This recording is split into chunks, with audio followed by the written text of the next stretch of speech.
Hello बच्चों, let's see this question. During evolution triploblastic organisation and bilateral symmetry starts from. हमसे यहाँ पे question में बोला गया है कि जब इवोल्यूशन स्टार्ट हो रहा है, ठीक है, उस टाइम पे जो ट्रिप्लोब्लास्टिक ऑर्गेनाइजेशन था एंड बायलेटरल सिमेट्री थी वो किस में स्टार्ट हुई। इवोल्यूशन के टाइम की जब हम बात करते हैं तो क्या क्या किया था हमने, जो सिंपलर ऑर्गेनिजम्स थे उनको हमने नीचे प्लेस किया, देन उसके बाद कॉम्प्लेक्सिटी बढ़ाते गए। तो यहाँ पर क्या करेंगे, हम सबसे पहले रखेंगे यहाँ पे पॉरीफेरा को अकॉर्डिंग टू पॉरीफेरा। ठीक है, यहाँ पे किसके अकॉर्डिंग रख रहे हैं हम, यहाँ पे जो हमें ऑप्शंस दिए गए उसके अकॉर्डिंग सबसे पहले हमारा पॉरीफेरा आएगा। देन उसके बाद हमारे आएंगे सीलेंट्रेटा वाले ऑर्गेनिजम्स।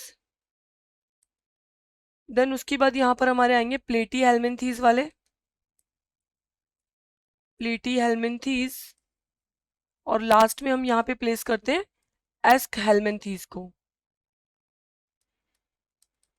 तो यहाँ पर क्या हुआ, ये एक हायरार्कियल ऑर्डर होता है जिसमें क्या होता है, नीचे से ऊपर जाते हैं। यहाँ पे सबसे सिंपलर ऑर्गेनिजम्स मिलेंगे, देन जैसे जैसे बढ़ेंगे तो कॉम्प्लेक्सिटी बढ़ती जाती है। तो पॉरीफेरा का हम एग्जाम्पल लेके देखते हैं।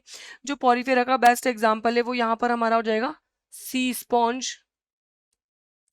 सी स्पॉन्ज। यहाँ पे सीलेंट्रेटा की बात करते हैं तो सीलेंट्रेटा के एग्जाम्पल में हम यहाँ पे लेते हैं जेलीफिश को, जेलीफिश।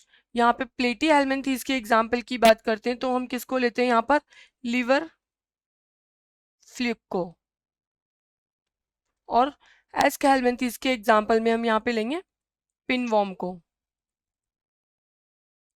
तो यहाँ पर हमने सबसे पहले पॉरीफेरा को प्लेस किया। तो पॉरीफेरा क्या थे, बहुत ही सिंपलर ऑर्गेनिज्म थे और इनका जो ऑर्गेनाइजेशन था वो कौन सा था, cellular level organisation. Cellular level का इनका ऑर्गेनाइजेशन था। देन जेलीफिश जिस जो सिलेंट्रेटा फाइलम के अंदर आती है उसको हम क्या बोलते हैं, यहाँ पर इसका जो ऑर्गेनाइजेशन था वो कैसा था, टिश्यू लेवल। फिर यहाँ पर बात करते हैं हम एस्के हेलमिन्थीस और प्लेटी हेलमिन्थीस। इन दोनों का जो ऑर्गेनाइजेशन था सीलोमेट वाला था। लेकिन यहाँ पर जब हम बात करते हैं प्लेटी हेलमिन्थीस की तो प्लेटी हेलमिन्थीस का जो ऑर्गेनाइजेशन था वो कैसा था, ए सीलोमेट,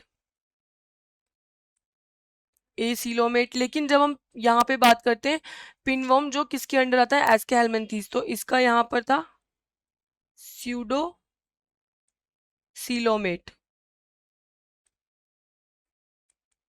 तो यहाँ पर क्या हो गया, हमारे दो ऑप्शन तो वैसे ही इनकरेक्ट हो गए, पॉरीफेरा इनकरेक्ट हो गया और सीलेंट्रेटा इनकरेक्ट हो गया। क्योंकि यहाँ पर बोला गया हमसे ट्रिप्लोब्लास्टिक ऑर्गेनाइजेशन जो इसमें मिला हमें, तो वो किस में मिला था, सबसे पहले स्टार्ट कहाँ से हुआ था, हमारा ए सीलोमेट में। इसमें यहाँ पे सीलोम तो नहीं था लेकिन इसका क्या था, ये एक प्रकार का ट्रिप्लोब्लास्टिक ऑर्गेनिज्म था। तो यहाँ पर हम क्या बोल देते हैं, प्लेटी हेलमिन्थीस करेक्ट आंसर हो जाता है। और एस्के हेलमिन्थीस इसलिए हमारा गलत है क्योंकि यहाँ पर क्या था, स्यूडोसिलोमेट टाइप की स्ट्रक्चर बनी थी। तो हमारा जो करेक्ट आंसर होगा वो क्या हो जाएगा, option number D, Platyhelminthes. Thank you student and best of luck.